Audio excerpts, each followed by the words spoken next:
Fala Doc, beleza? Aqui é o Furlan e hoje a gente vai conversar sobre queimaduras. Nessa aula, basicamente, a gente vai conversar sobre a definição, epidemiologia e classificação, então, da queimadura, e na aula seguinte a gente vai falar um pouquinho sobre a abordagem do paciente queimado. Doc, como sempre, vamos começar com uma questão. Aqui está uma questão com imagem, né? Está pedindo sobre a queimadura embaixo, assinale a alternativa correta. Doc, dá um pause aí, eu botei a imagem um pouquinho maior para vocês verem. Tenta responder e no final a gente discute junto, beleza? Bom, sobre a definição, então, as queimaduras nada mais são do que modificações no revestimento cutâneo em razão de algum grau de trauma térmico, certo? Doc, ela pode se estender desde a epiderme e derme até estruturas mais profundas, como subcutâneo, fáscia, tendões, músculos ou mesmo ossos. Sobre a fisiopatologia, basicamente, então, na queimadura a gente tem um aumento progressivo da permeabilidade capilar. E por que que isso é importante? Porque no paciente grande queimado, o efeito de edema e hipovolemia vai ser muito grande, o que acaba gerando uma descompensação clínica desse paciente. Então, queimaduras com mais de 30% de extensão acabam gerando um quadro de liberação de citocinas e de outros mediadores inflamatórios no sítio da lesão, gerando efeitos sistêmicos. Então, o paciente que tem uma grande área corporal queimada, o grande queimado, né, ele vai ter um quadro muito importante de edema, de hipovolemia, de tempestade de citocinas que vai acabar levando esse paciente à descompensação. Por isso que a gente considera o paciente grande queimado um paciente politraumatizado, um paciente que precisa de atendimento de urgência, certo?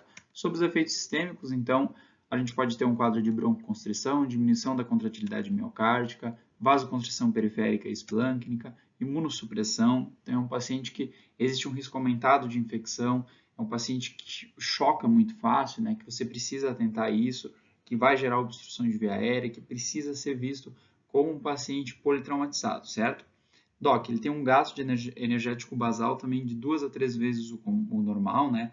É um paciente que está em pleno estado catabólico, está hipovolêmico, que precisa ser visto como um paciente que sofreu um trauma de grande energia, certo? Doc, sobre epidemiologia, as queimaduras respondem pela a quarta principal causa global de trauma e existe um aumento, né, do risco de queimadura em pacientes com menor nível socioeconômico. A maioria, então, é de gravidade leve, né, queimaduras de primeiro grau, com aproximadamente 70% ocupando menos de 10% da superfície corporal. Existe uma mortalidade que aumenta, então, linearmente com a profundidade e extensão da queimadura, bem como com a idade avançada do paciente com inalação de fumaça aqui por comprometimento de via aérea. As maiores causas, então, são exposição a chama em pacientes maiores de 5 anos ou queimadura de escaldamento em crianças menores de 5 anos, que é aquela criança que a mãe deixou, né, uma panela com água aquecendo no fogão, a criança mexe, né, acaba se derrubando. Essa é a lesão mais comum em criança. Maior do que 5 anos, então, o mais comum são as queimaduras por chama.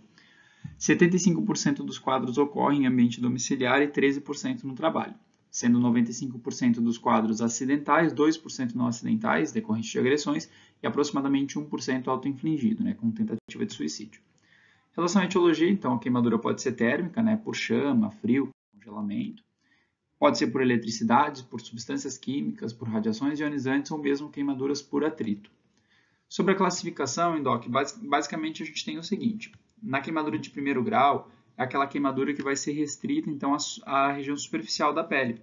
Você vai ter então um acometimento restrito à região da epiderme. Aqui a gente não tem então lesão do feixe neurovascular. Perceba que o feixe neurovascular se encontra um pouco mais para baixo, né? A gente não vai ter lesão disso. Se apresenta clinicamente com hiperemia e edema, né? Uma sensibilidade aumentada, uma queimadura dolorosa e aqui a gente tem uma regeneração total da pele após a queimadura. Doc, aqui o exemplo clássico é a queimadura solar, aquele paciente que pegou sol no horário de meio-dia, não passou protetor solar adequadamente, ou não está acostumado a pegar sol, né? O paciente leva aquele queimão, né? O famoso queimão então das férias, certo? Doc, sobre as queimaduras de segundo grau, também chamadas de espessura parcial, aqui a gente já tem um acometimento de derme e derme papilar, né, que é na região das papilas.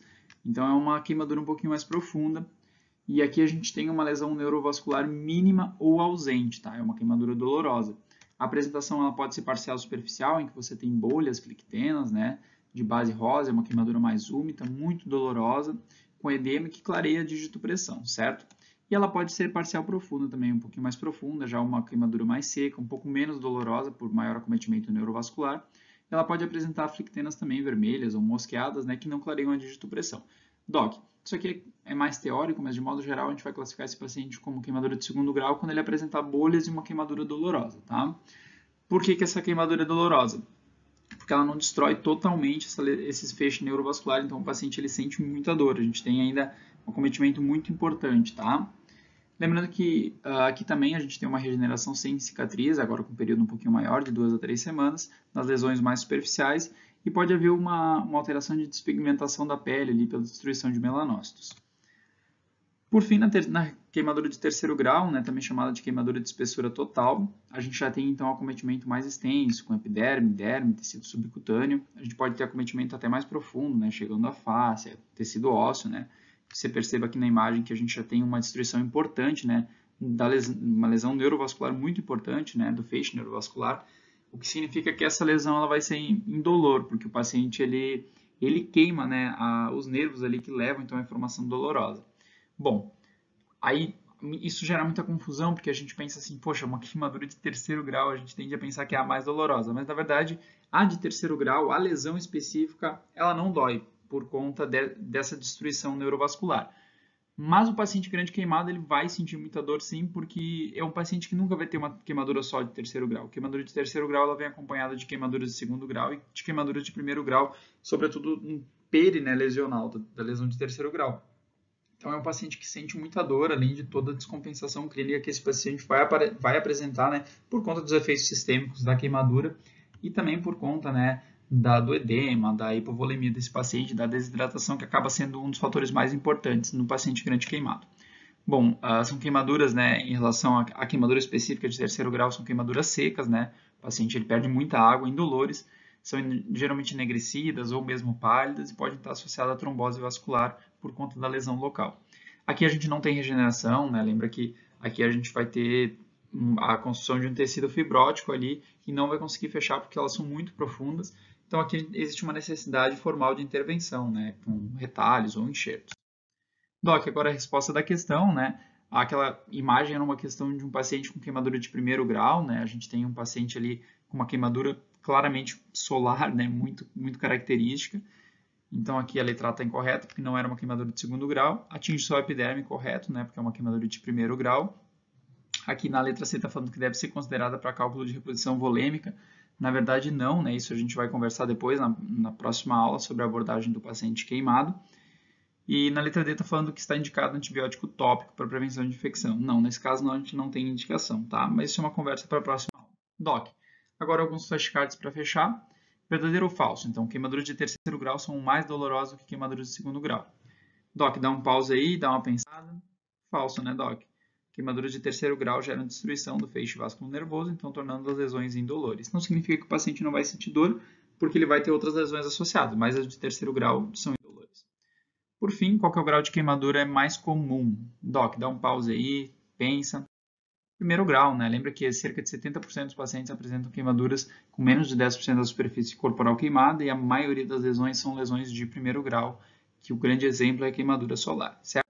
Doc, essas são minhas referências. Muito obrigado.